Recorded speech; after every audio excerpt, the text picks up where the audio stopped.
అప్పుడు ఆ పాస్టర్ గారు ఒకరిని నిలబెట్టి, ఏమండి ఇలా రండి, ఎంత పెద్ద ఊరేగింపు చేస్తున్నారు, ఎందుకండి అని అడిగాడు. అదే అండి, ఈ మధ్యన మన పొలంలో తవ్వుతుంటే బుద్ధుని తాలూకు ఎముకలు దొరికాయంటండి, ఆ ఎముకలు తీసుకెళ్ళి గుడి కడదామని ఊరేగిస్తున్నారండి అన్నాడు. నిజమే మరి, ఎప్పుడో యేసుక్రీస్తుకు 600 సంవత్సరాలకు ముందే చచ్చిపోయిన బుద్ధుడి ఎముకలు దొరికాయంటే మరి ఆశ్చర్యం కాదు? భలే ఆనందంగా ఉంది ఊరంతా. ఓ ఎంత సరదాగా ఉన్నారో, బుద్ధుడి ఎముకలు దొరికాయని. అప్పుడు ఆ పాస్టర్ గారి కొడుకు భుజం మీద చెయ్యేసి, చూసేవట్రా బుద్ధుని ఎముకలు దొరికినందుకు ప్రజలకు ఎంత సంతోషంగా ఉందో, కానీ లోకమంతా తవ్వి చూసిన యేసుక్రీస్తు తాలూకా ఎముకలు దొరకవు కదరా బాబు అన్నాడు. నిజమే, దొరకవు. అంగుళము తవ్వి చూసిన, లోకమంతా తవ్విన నీకు యేసుక్రీస్తు తాలూకు పుంజులు గోల్డ్ కూడా దొరకవు నీకు. ఆయన ఏం వదిలేదు, అంతా పట్టుకొచ్చేసాడు బయటికి. శరీరం అంతా కూడా ఆత్మ శరీరం అయిపోయింది. అంతా ఆత్మ శరీరం అయిపోయిన కారణం చేత యేసుక్రీస్తు యొక్క ఖాళీ సమాధి ఎవరికీ తెలియదు. ఆశ్చర్యం ఏమిటంటే, యేసుక్రీస్తు వారు పునరుత్థానుడయ్యాక ఆ రోజునే శిష్యులను మేడగదిలో కలుసుకుని వాళ్ళతో మాట్లాడాక, రండి నా సమాధి చూద్దామని పిలిచాడు. వాళ్ళని పిల్లలేదు. ఇష్టం ఉంటే వెళ్ళి చూడండి, లేదా మానేయండి. మీకు మిగిలింది సమాధి కాదు, మీకు మిగిలింది రక్షకుడు. క్రైస్తవ విశ్వాసమునకు మిగిలింది ఆయన సమాధి కాదు, యేసే మనకు మిగిలాడు. ఆయన నేడు సజీవుడై ఉన్నాడు. దేవుని బిడ్డ, సమాధిలో కూడా నీవు ఒంటరిగా ఉండవు. ఎంత గొప్ప ఆశ్చర్యం! ఈ మహామర్మమును లోకమునకు తెలియచేసిన వాడు యేసుక్రీస్తు ఒక్కడే. మనం చనిపోయేటప్పుడు ఏం జరుగుద్దంటే, మన స్వరూపం ఆత్మలో దేవుని దగ్గరికి వెళ్ళిపోద్ది. దేవుని దగ్గరికి వెళ్ళిపోద్ది. మన స్వరూపం మన శరీరంలో మిగలదు. నేనే చచ్చిపోతాను కదండి, చచ్చిపోతాను నాకు తెలుసును, ఎంతకాలం బతుకుతానో నాకు తెలియదు అని చచ్చిపోతాను నాకు తెలుసు. చనిపోయినప్పుడు ఒకవేళ నా భార్య బిడ్డలు నా శరీరాన్ని దేవాలయంలోకి తీసుకెళ్తారు.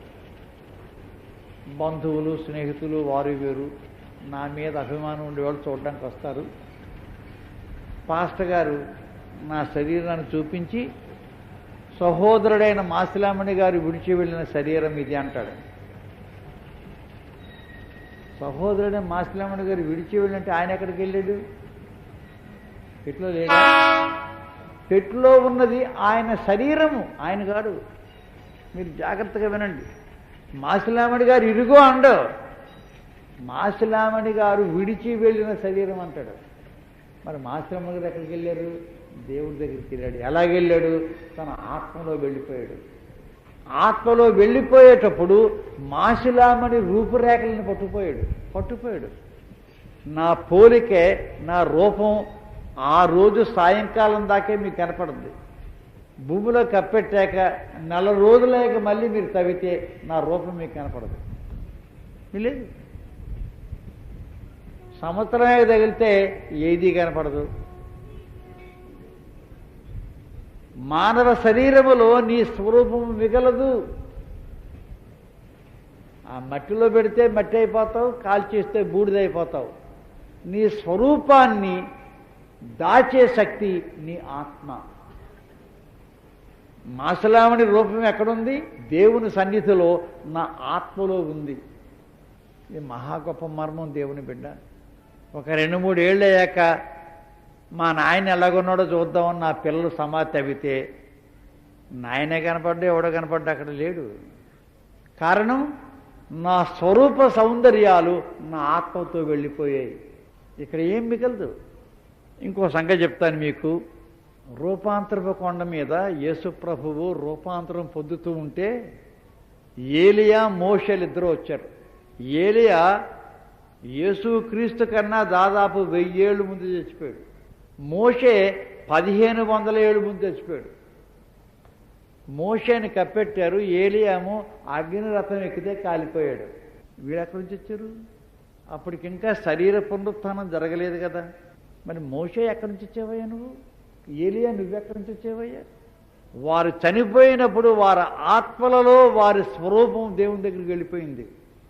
ఆ ఆత్మలే దిగి యేసుక్రీస్తుతో మాట్లాడుతున్నారు, వారి శరీరాలు కాదు. కానీ ఆ ఆత్మలకు ఉండే ఒక లక్షణం ఏమిటంటే గతమంతా జ్ఞాపకం పెట్టుకోగలరు, యేసుక్రీస్తు ఎవరో చెప్పగలరు, ఆయనతో మాట్లాడగలరు. ఎంత ఆశ్చర్యం! ఆత్మరూపంలో ఉన్నారు. ఆ ఏలియా మోషే ఇద్దరు అక్కడ కూర్చొని మాట్లాడుతున్నప్పుడు అందులో ఏలియా ఎవడో మోషే ఎవడో పేతురికి ఎలా తెలుసు?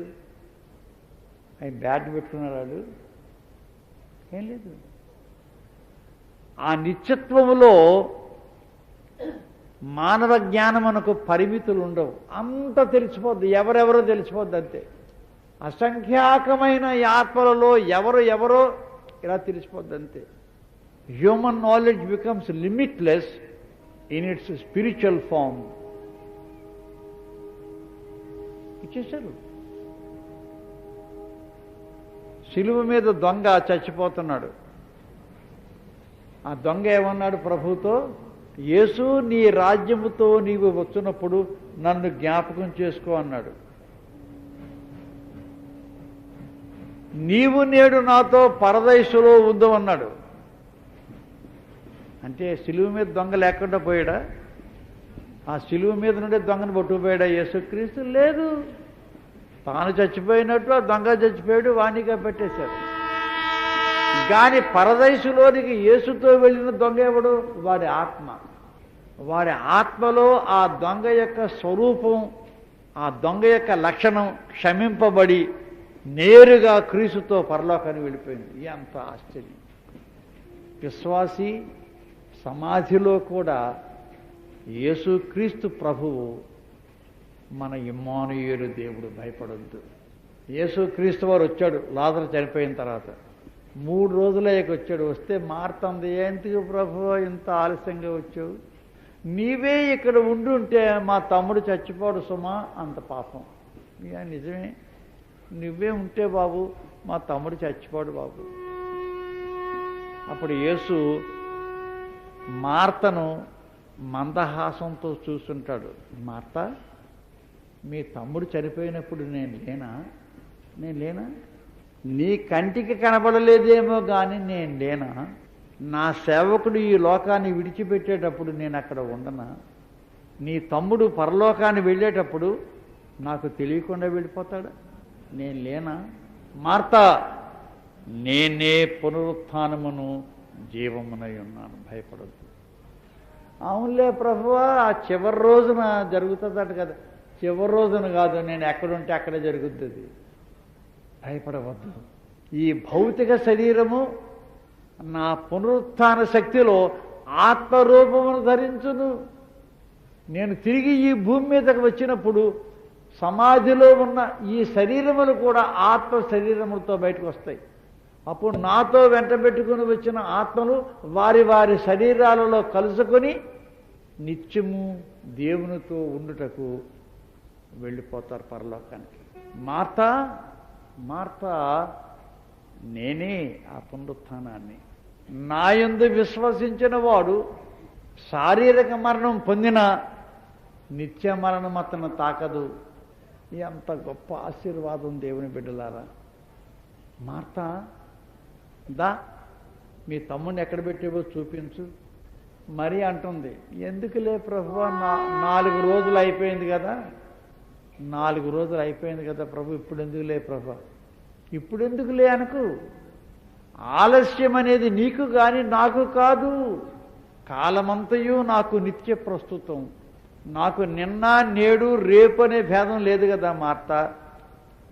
కాలమంతా ప్రస్తుతం. మానవులకైతే నిన్నుంది, రేపు ఉంది, కానీ నాకుందా రేపు నిన్న? లేదు. యేసు నిన్న నేడు నిరంతరము ఒకటే రీతిగా ఉన్నాడు.